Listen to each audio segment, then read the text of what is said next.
बिस्मिल्लाहिर्रहमानिर्रहीम जी, अस्सलाम वालेकुम। हम ह्यूमन ब्रेन के बारे में पढ़े थे और इसमें हमने पढ़ा स्टार्ट किया था कि ह्यूमन ब्रेन के 3 पार्ट हैं, फोर ब्रेन, मिड ब्रेन और हाइंड ब्रेन।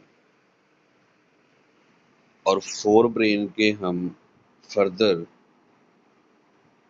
पार्ट्स पढ़ चुके हैं, थैलेमस के बारे में और लिम्बिक सिस्टम के बारे में।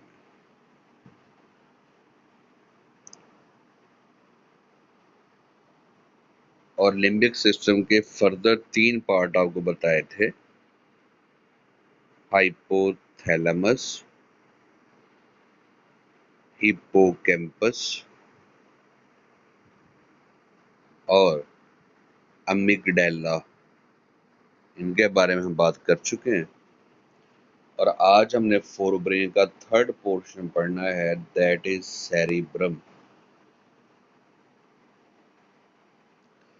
तो सेरिब्रम ना सिर्फ ब्रेन का लार्जेस्ट पार्ट है बल्कि फोर ब्रेन का भी लार्जेस्ट पार्ट है। पूरे ब्रेन का भी लार्जेस्ट पोर्शन यही है। अब सेरिब्रम जो है, इसके 2 हाफ होते हैं, 2 साइड इसकी होती है, एक राइट साइड और एक लेफ्ट साइड। यानी अगर तो आप ब्रेन को देखेंगे तो इसके सेरिब्रम में ऐसे सेंटर में आपको गैप नजर आएगा और ये 2 पार्ट होंगे इसके। मैं दोबारा ड्रा करता हूँ। सेरिब्रम का एक पोर्शन ये होगा और सेकंड पोर्शन ये होगा। ये जो 2 हाफ बन जाते हैं ना, इनको कहते हैं जी सेरिब्रल हेमिस्फीयर्स। हेमिस्फीयर का मतलब है पार्ट्स, हाफ पार्ट्स, हेमिस्फीयर्स। ये है जी right hemisphere, sorry left hemisphere, और ये है राइट। इसको इस हवाले से देखेंगे, अगर ये ब्रेन हेड के अंदर मौजूद है तब इसकी पोजीशन क्या बनेगी। अब ये जो 2 हाफ हैं, राइट और लेफ्ट, सेरिब्रम के 2 पोर्शन हैं,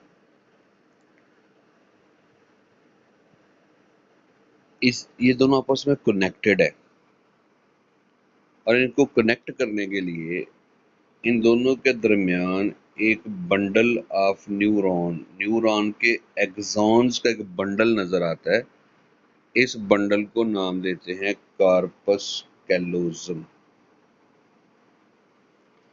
तो कार्पस कैलोजम याद रखिएगा, बज़ाहिर ये एक मोटी पट्टी नजर आती है ब्रेन के अंदर, सेरिब्रम के अंदर, लेकिन एक्चुअली ये पट्टी किसकी बनी है? एक्सॉन्स ऑफ न्यूरॉन की सेल बॉडी हेमिस्फीयर के अंदर, सेरिब्रम के अंदर पड़ी हुई है, लेकिन उनके एक्सॉन ने ऐसे हॉरिजेंटली राइट हेमिस्फीयर और लेफ्ट हेमिस्फीयर को आपस में जोड़ दिया होता है।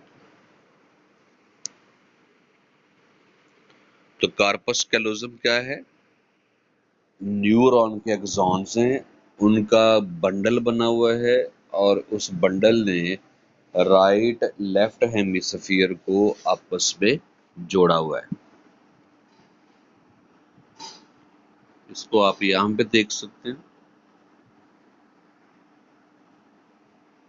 मैं भी इसको शो करता हूँ।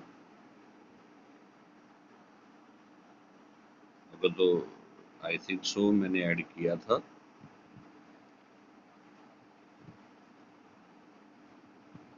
देखता हूँ मैं, शायद मिस हो गया। चले खैर। अब एक्सॉन का जो ये बंडल है ना, इसके अंदर कितने न्यूरॉन हैं? बिलियंस न्यूरॉन होते हैं जिनके इकट्ठे होने से ये कॉर्पस कैलोजम बना हुआ है। ओके, सेरिब्रम को बाजार हम देखें ना तो ये हमें फोल्ड हुआ नजर आता है, कन्वर्जन्स बने होते हैं, यानी सेरिब्रम को टॉप से देखें तो ये ऐसे स्ट्रेट नहीं है बल्कि ये इसमें बहुत सारे फोल्ड बने होते हैं, ये ऐसे। इन फोल्ड्स को आप नाम देते हैं कन्वोल्यूशंस। और एक्चुअली अगर ये स्ट्रेट फॉर्म में होती, इस पार्ट की लेंथ बहुत ज़्यादा है, तो ज़ाहिर है इतनी छोटी क्रेनियम में हेड के अंदर इतना बड़ा सेरिब्रम फिट तो नहीं आ सकता था, इसलिए यहाँ पे सेरिब्रम को फोल्ड करके रखा गया है ताकि वो हेड के अंदर फिट आ सके।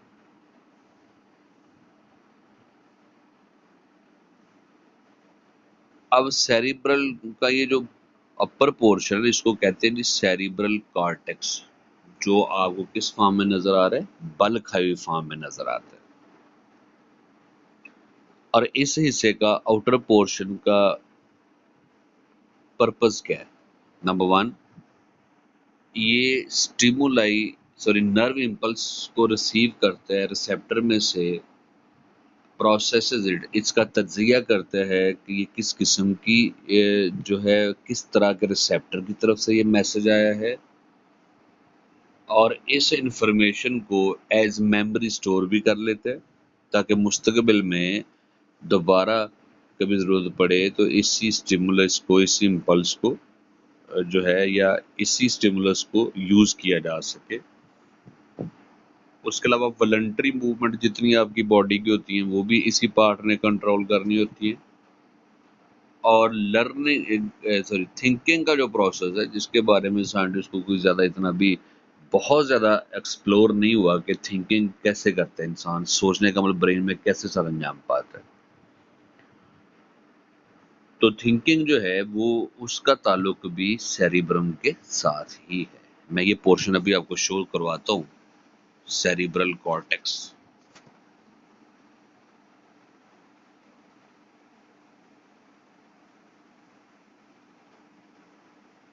ये आप देख सकते हैं, ये जितना कलर्ड पोर्शन आपको नजर आ रहा है ये सारा सेरिब्रम है, और वो जो हम थैलेमस और हाइपोथैलेमस वगैरह पढ़ के हुए वो सारे इसके नीचे छुपे हुए हैं कहीं। तो ये जो सारा कर्वुलेटेड बल खाया हुआ पोर्शन है ये है सेरिब्रम। मैं बताया कि इस एरिया में स्टिमुलाई रिसीव की जाती है, लेकिन इसमें फर्क है। सेरिब्रम का जो फ्रंटल पोर्शन है जिसको फ्रंटल लोब भी कहा जाता है, सेरिब्रम का फ्रंटल लोब, यहाँ पे थिंकिंग, प्लानिंग और शॉर्ट टर्म मेमोरी का प्रोसेस मुकम्मल किया जाता है। पैराइटल लोब जो येलो कलर में है यहाँ पे, इसमें टच, स्मेल और टेस्ट की स्टिमुलाई रिसीव की जाती है। देखिए रिसेप्टर की तरफ से तो इम्पल्स आनी है, जब इम्पल्स इस पैराइटल पोर्शन में पहुंचती है ना तो ये उसको इम्प्रेशन, उसको सेंस में कन्वर्ट कर देता है कि ये जायका है, ये विजन है, ये टच है। तो किसी स्टिमुलस को सेंस में कन्वर्ट करना, उसकी एक सेंस डेवलप कर देना, उसे आप क्या नाम देते हैं, that is known as impression. अब जो रेड कलर की लोब आपको नजर आ रही है इसको कहते हैं ऑक्सीपिटल लोब। ये जो आपके हेड की बैक साइड है यहाँ पे ये मौजूद होते हैं, और यहाँ पे आईज की तरफ से स्टिमुलाई यहाँ पे आती है।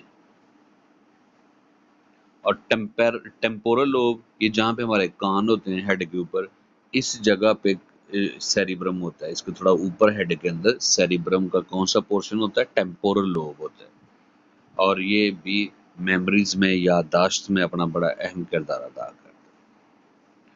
तो सेरिब्रम के बारे में अभी तक जो मेन बातें पढ़ी हैं वो ये हैं, एक तो बेटा ये दो पोर्शन पे मुश्तमिल है, राइट और लेफ्ट हेमिस्फीयर। दूसरी अहम बात, ये दोनों हाफ आपस में अटैच होते हैं कार्पस कैलोजम के थ्रू, जो एक्सॉन्स का एक मोटा बंडल होता है। तीसरी अहम बात ये, जो ये सेरिब्रल कॉर्टेक्स है ये बल खाया हुआ है और इसके अंदर फर्दर पोर्शन बने हुए हैं। किसी पोर्शन ने मेमोरीज को कंट्रोल करना है, किसी ने टच, स्मेल, टेस्ट स्टिमुलाई को रिसीव करना है, किसी ने आंखों की तरफ से स्टिमुलाई को रिसीव करना है, और स्टिमुलाई को रिसीव करके उसको इंप्रेशन, उसकी कोई सेंस आपके अंदर डेवलप हो जाती है।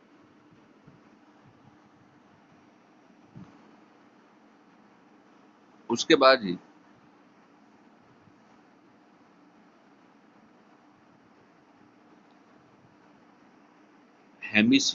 सेरिब्रम के बारे में एक दो बात और है। कहते हैं कि ये जो लेफ्ट सेरिब्रल हेमिस्फीयर है, ये बॉडी की राइट साइड को कंट्रोल करते हैं, और राइट हेमिस्फीयर बॉडी की लेफ्ट साइड को कंट्रोल करते हैं। इसको मैं एक और तरीके से आपको समझाता हूँ। ये देखें, ये सेरिब्रम मैं दोबारा ड्रॉ करने लगा हूँ, ये, और इनके बीच में मैं ये कार्पस कैलोजम का कनेक्शन भी लगा दिया, कार्पस कैलोजम। अगर ये ब्रेन हेड के अंदर मौजूद होगा तो मैंने बताया ये वाला आपका होगा लेफ्ट हेमिस्फीयर, और ये वाला होगा आपका राइट हेमिस्फीयर। अब बेटा इनमें से जो नर्व्स निकलती है ना, वो क्यास्मेटा क्रॉस बना के निकलती है। मसलन लेफ्ट साइड से निकलने वाली नर्व्स ये इधर को आ रही होती हैं, और राइट हेमिस्फीयर से निकलने नर्व्स ऐसे आ रही होती हैं। ये जहाँ पे क्रॉस बना ना, इसको नर्व क्याज्मा कहा जाता है, नर्व क्याज्मा। अब ये जो राइट साइड से ये नर्व्स आ रही हैं, ये बॉडी के लेफ्ट साइड को कंट्रोल कर रही हैं, लेफ्ट साइड ऑफ बॉडी। और जो लेफ्ट साइड से नर्व्स आ रही है ये वाली, ये कंट्रोल कर रही होती हैं बॉडी की राइट साइड। इसको आप ऐसे समझ लीजिए, अगर कोई शख्स राइट हैंड से राइटिंग करता है ना, तो समझ उसको स्टिमुलस, उसको मोटर इनपुट, उसको हुक्म कहाँ से आ रहा है, उसको लेफ्ट हेमिस्फीयर से आ रहा है। और अगर कोई शख्स लेफ्ट हैंड से लिखता है तो उसको सेरिब्रम के किस पोर्शन से इनपुट या मैसेज आ रहा होता है, उसको राइट हेमिस्फीयर से आ रहा है। राइट वाले जो लिखते हैं उनको लेफ्ट हेमिस्फीयर कंट्रोल करता है, आपके लेफ्ट हैंड को आपका राइट हेमिस्फीयर कंट्रोल करता है। वो किस वजह से मुमकिन हुआ है, वो मैंने बताया नर्व क्याज्मा एक्चुअली बना होता है, क्रॉस बना होता है। उसके बाद मिड ब्रेन की बात कर लें जी। ह्यूमंस में मिड ब्रेन साइज में बहुत छोटा रह गया हुआ है, और इसमें ऑडिटरी रिले सेंटर है। इसको समझ लीजिएगा।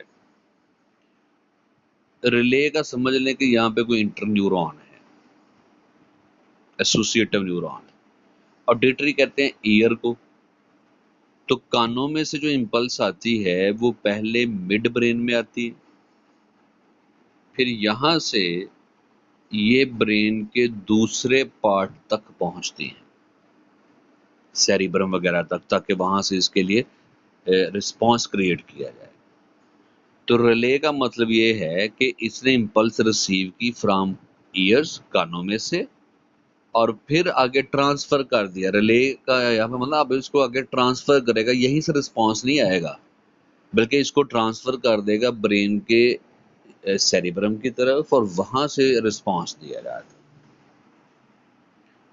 इसी तरह यहाँ पे आंखों की रिफ्लेक्स मूवमेंट को भी कंट्रोल किया जाता है। जैसे पहले भी एग्जांपल दी थी, आप अंधेरे कमरे में बैठे हैं, अचानक कोई आके लाइट ऑन कर देता है तो आपकी आंखें बंद हो जाती, या आपकी आंखों के सामने कोई ऐसे हाथ लहराए तो फिर आपकी आंखें ऑटोमेटिकली बंद हो जाती हैं। तो इस तरह के जो रिफ्लेक्स मूवमेंट है आंखों की, इसको मिड ब्रेन कंट्रोल करता है।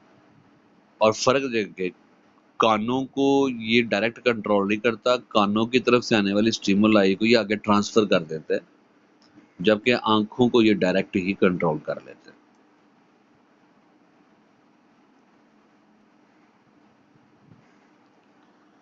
अब मिड ब्रेन के अंदर न्यूरॉन का एक नेटवर्क होता है जिसको रेटिक्यूलर फॉर्मेशन कहा जाता है। रेटिक्यूलर फॉर्मेशन समझे, नेटवर्क ऑफ न्यूरॉन है। रेटिकुलर का मतलब नेटवर्क होता है। तो मिड ब्रेन के अंदर ही कुछ न्यूरॉन का एक नेटवर्क है। ये एक्चुअली ट्रांसफर करता है स्टिमुलाई को किसके दरमियान, हाइंड ब्रेन और फोर ब्रेन के दरमियान। ये पॉइंट जरा समझिएगा जी। मैं इसको एक डायग्राम आपको शो करता हूं, वहां से आपको ये बात क्लियर होगी।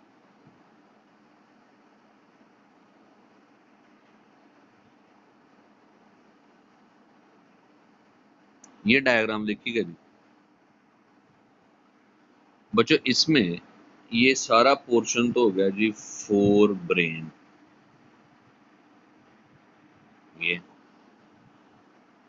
ये सारा पोर्शन फोर ब्रेन।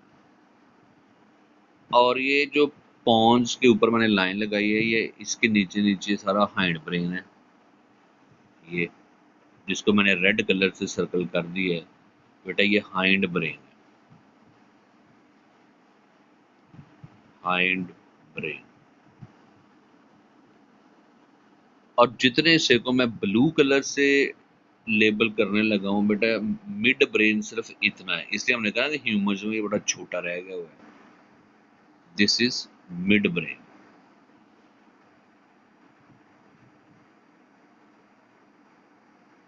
ये अब एक तो मिड ब्रेन के फंक्शन मैंने बता दिया कि आंखों को कंट्रोल करता है, कानों की तरफ से आने वाली स्टिमुलाई को सेरिब्रम की तरफ ये कर देता है। अब मैं ये बता रहा हूँ कि यहाँ पे मिड ब्रेन के अंदर ये जो मैंने ग्रीन कलर का स्पॉट लगाया है ना जी,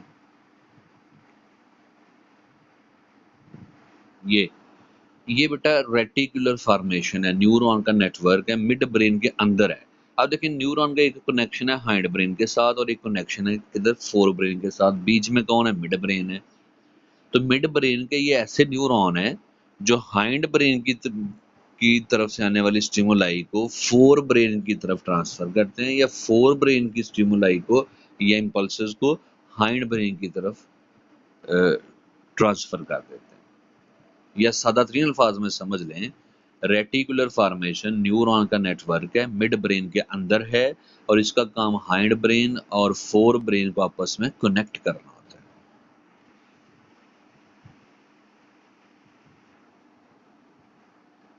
ओके जी। रेटिकुलर फॉर्मेशन के बारे में एक और अहम बात आपको बता दूं, वो भी देख लेते हैं।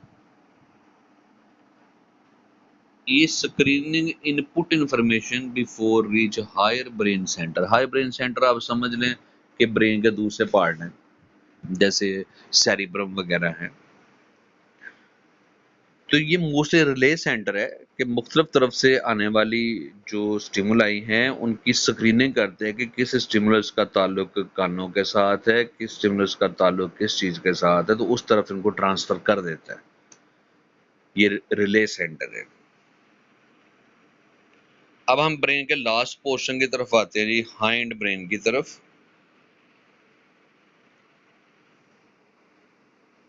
हाइंड ब्रेन जी, इसके फर्दर तीन पार्ट हैं जी हाइंड ब्रेन के। पॉन्स है, मेडुला है और सेरिबेलम है।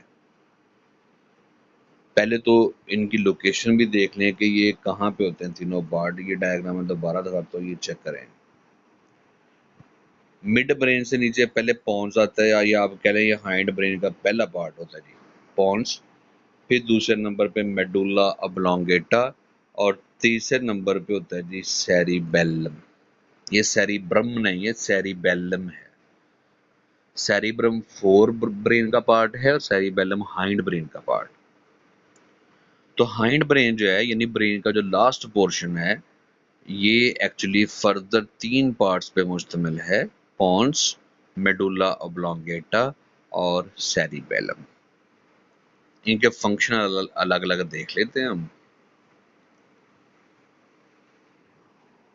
पहले तो देखते जी मेडुला के काम क्या होते हैं। मेडुला क्या करते हैं जी, ऑटोमेटिक फंक्शन कंट्रोल करते हैं, यानी इनवॉलंटरी एक्टिविटीज को कंट्रोल करते हैं, जैसा कि हम सांस ले रहे हैं, हार्ट रेट, दिल की धड़कन की रफ्तार है, ब्लड प्रेशर है, स्वॉलिंग, हम फूड को निगल रहे होते हैं, तो ये सारे काम मेडुला ही कंट्रोल कर रहा हो, तो ऑटोमेटिकली ये काम कंट्रोल हो रहे होते हैं। और पॉन्स के फंक्शन क्या है जी? पॉन्स का पहला फंक्शन ये है कि ये कंट्रोल करता है transition between sleep and wakefulness. कभी ऐसा होता है कि कोई ऐसी सिचुएशन होती है कि ना आप जाग रहे होते हैं ना आप सो रहे होते हैं, दरमियानी हालत में होते हैं आप, वो ट्रांजिशन स्टेट होती है। या जब आप सो रहे हैं, तो जो जब आपके जागने का अमल शुरू होता है ना, तो वो जो ट्रांजिशन मुंतकली है, सोने से जागने की तरफ आपका सफर है, या जाग रहे हैं तो सोने की तरफ आपकी सफर है, कन्वर्जन है आपकी, तो ये सारी सिचुएशन कौन कंट्रोल करता है? पॉन्स कंट्रोल करता है। Rate and pattern of breathing, कि सांस की रफ्तार और उसका पैटर्न। पैटर्न का मतलब आप गहरा सांस ले रहे हो या कम गहरा सांस ले रहे हो। देखो, सांस तो एक तो ये हो सकता है कि आप पूरी तरह इनहेल करें और फिर पूरी तरह एक्सहेल करें, इसको कहते हैं डीप ब्रीथिंग। और एक आप ये होता है कि फटाफट ऐसे सांस लें, आधा इनहेल किया, आधा एक्सहेल कर दिया, जोर जोर से, तेजी तेजी तेजी तेजी से आप सांस ले रहे हैं, तो ये होता है शैलो ब्रीथिंग। तो ज़ाहिर है ये डिपेंड करता है कि आप रेस्ट कंडीशन पे हो या आप एक्सरसाइज पे हो या खौफ की हालत में हो या फाइट में हो आप, उस लिहाज से ये पैटर्न चेंज होता रहता है ब्रीथिंग का। और ये भी कंट्रोल किसके पास होता है? पॉन्स के पास होता है। उसके बाद आ जाते हैं जी सेरिबेलम, क्या काम करते हैं?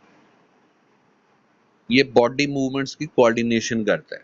अब देखिए, जब आप चल रहे होते हो तो किन किन पार्ट की कोऑर्डिनेशन हो रही है? आप टांगों की, बाजुओं की, हाथों की, कानों की, आंखों की, आपकी हेड मूवमेंट, आप दाएं बाएं भी देखते चले जा रहे होते हो कि कहीं से कोई खतरा तो नहीं आ रहा, तो पूरे अपने माहौल में चलते हुए आप एक नजर रखते हो, तो ये कोऑर्डिनेशन है।